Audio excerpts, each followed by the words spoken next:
वजीर कानून आजम नजीर तारड़ ने कहा, कानून साजी सिर्फ ऐवान का इख्तियार है, किसी और को इख्तियार नहीं देंगे। इलेक्शन एक्ट से मुताल्लिक कानून साजी आइन और कानून के मुताबिक है।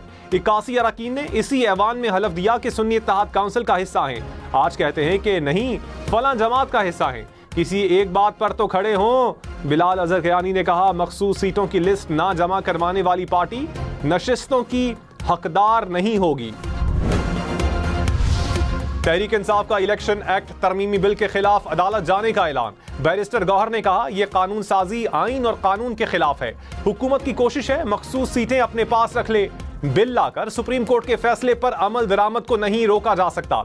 अली मोहम्मद खान ने कहा, तहरीक इंसाफ के हक पर डाका डाला जा रहा है। सुप्रीम कोर्ट ने कहा है, पीटीआई सियासी जमात थी, है और रहेगी।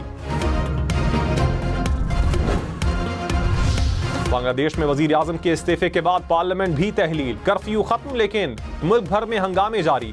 मुजाहिरीन ने हसीना वाजिद की जमात के रहनुमा का होटल जला डाला। 24 अफराद जाँ बहक, पुलिस तहफ्फुज मिलने तक हड़ताल पर चली गई। तलबा ने ट्रैफिक और नीम फौजी दस्तों ने सिक्योरिटी की जिम्मेदारियां संभाल ली। तलबा तहरीक ने उबूरी हुकूमत की सरबराही के लिए डॉक्टर मोहम्मद यूनुस का नाम दे दिया। नोबेल इनाम याफ्ता मईशत दान भी हुकूमत संभालने के लिए तैयार हो गए। कई साल बाद खालिदा जिया की नजरबंदी खत्म।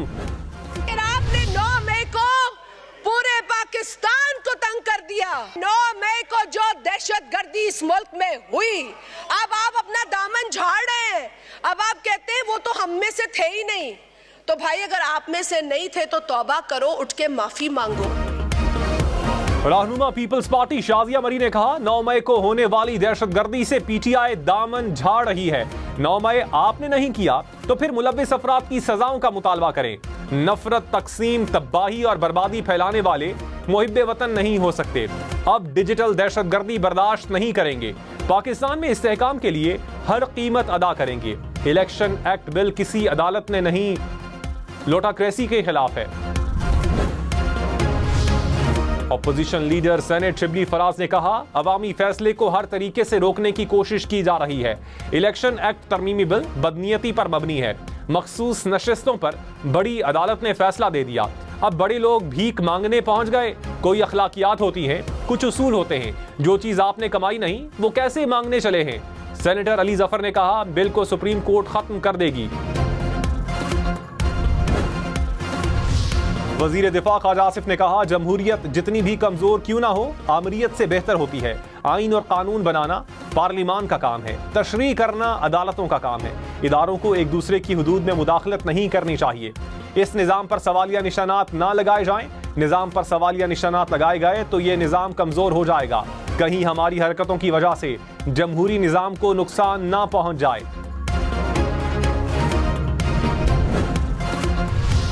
असद उमर की लाहौर एटीसी में तबीयत बिगड़ गई। पंजाब इंस्टीट्यूट ऑफ कार्डियोलॉजी में तिब्बी मुआयना। अस्पताल इंतजामिया के मुताबिक असद उमर को दिल का कोई मसला नहीं, तमाम रिपोर्ट्स नॉर्मल हैं। असद उमर के गुर्दों की रिपोर्ट्स ठीक नहीं आई। तिब्बी मुआयने के बाद असद उमर को डिस्चार्ज कर दिया गया। हसीना वाजिद के खिलाफ बांग्लादेश से शुरू होने वाले मुजाहिरे अमरीका पहुंच गए। मुजाहिरीन का न्यूयॉर्क में बांग्लादेश के काउंसिल खाने पर धावा। शेख मुजीबुर रहमान की तस्वीर हटा दी। काउंसिल खाने का अमला मुजाहिरीन को रोकने में नाकाम रहा।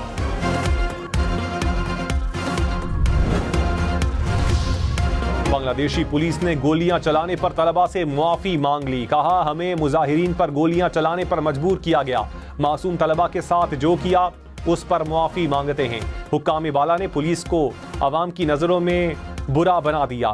बांग्लादेशी मीडिया के मुताबिक पीर का दिन सबसे ज्यादा हलाकत खेज दिन था। मुल्क भर में 100 से ज्यादा अफराद जाँ बहक हुए। जमात इस्लामी का 8 अगस्त को रावलपिंडी में मार्च करने का ऐलान। हाफिज नईम उर रहमान ने कहा, 11 अगस्त को लाहौर और 12 अगस्त को पेशावर में धरना होगा। 14 अगस्त के बाद मुल्क की शटर डाउन हड़ताल का ऐलान करेंगे। हमारा धरना तहरीक की सूरत इख्तियार कर गया है। तहरीक से मुल्क भर के अवाम को उम्मीद है। हुकूमती कमेटी लापता हो गई, सामने आकर मुज़ाकरात करे। कैपेसिटी पेमेंट नहीं करेंगे।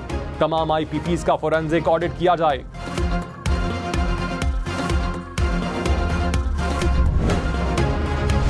हुकूमत की जमात इस्लामी को एक बार फिर मुज़ाकरात की दावत। विफाकी वज़रा मोहसिन नकवी और अता तारड़ का लियाकत बलोच से राबता।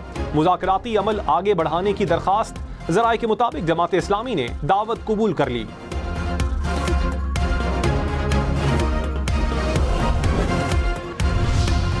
वजीर खजाना मोहम्मद औरंगजेब ने कहा, खैरात से मुल्क नहीं चल सकता, टैक्स हर हाल में देना होगा, प्राइवेट सेक्टर को आगे लाना होगा। रवा माह के इख्तिताम तक IMF एग्जीक्यूटिव वोट से स्टाफ लेवल मुआहिदे की मंजूरी हो जाएगी। अक्टूबर में IMF और वर्ल्ड बैंक से क्लाइमेट फाइनेंसिंग के लिए बातचीत की जाएगी। मौसमियाती तब्दीली के असरात से बचने के साथ साथ आबादी कंट्रोल करने के लिए इकदाम करना होंगे। तर्जुमान PTI रऊफ हसन जमानत के बाद अडियाला जेल से रिहा। ATC इस्लामाबाद ने तहरीरी फैसले में कहा, रऊफ हसन ना मुकदमे में नामजद हैं, ना ही कोई असलहा या बारूदी मवाद बरामद हुआ। रऊफ हसन को मरकजी मुलजिम अहमद वक्कास के पुलिस कस्टडी में दिए बयान पर मुकदमे में शामिल किया गया।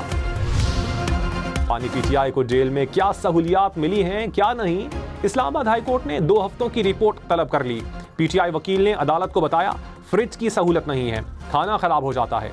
चीफ जस्टिस आमिर फारूक ने कहा, जवाब आने दें, मैं इस तरह फ्रिज तो नहीं लगवा दूंगा ना। बैरिस्टर गौहर की शेर अफजल मरवत को बानी PTI से मुलाकात की दावत।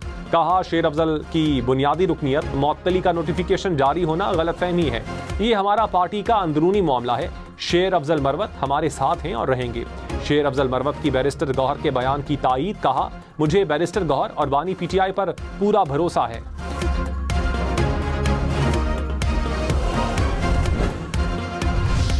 मुशीर वजीर आजम राना सनाउल्लाह ने कहा, हुकूमत जाने वाली नहीं, अफवाहें हमेशा गर्दिश करती हैं, फिक्र की जरूरत नहीं।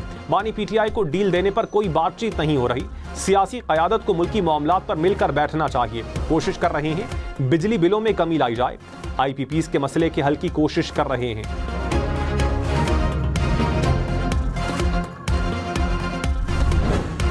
कहते हैं कि लड़की की उम्र निकल जाए तो उसके रिश्ते नहीं आते। सियासत में भी रिश्ते आना बंद हो जाते हैं अगर सही वक्त पर सही फैसले ना किए जाएं। हमारी भी कौमी असम्बली में फारूक सत्तार के खिताब में रिश्ते और उम्र का तस्करा। ऐवान में कहकहे। फारूक सत्तार ने कहा, लड़की की उम्र निकल जाए तो रिश्ते नहीं आते। अरकान पार्लियामेंट भी सही वक्त पर फैसला ना करें तो वक्त हाथ नहीं आता। ज्यादातर अरकान की उम्रें 60-70 साल हो गई हैं। कादिर पटेल ने कहा, डॉक्टर साहब अपनी उम्र का भी जिक्र करें। फारूक सत्तार ने मुस्कुराते हुए कहा, हमारी उम्रें अभी 70 साल नहीं हुई।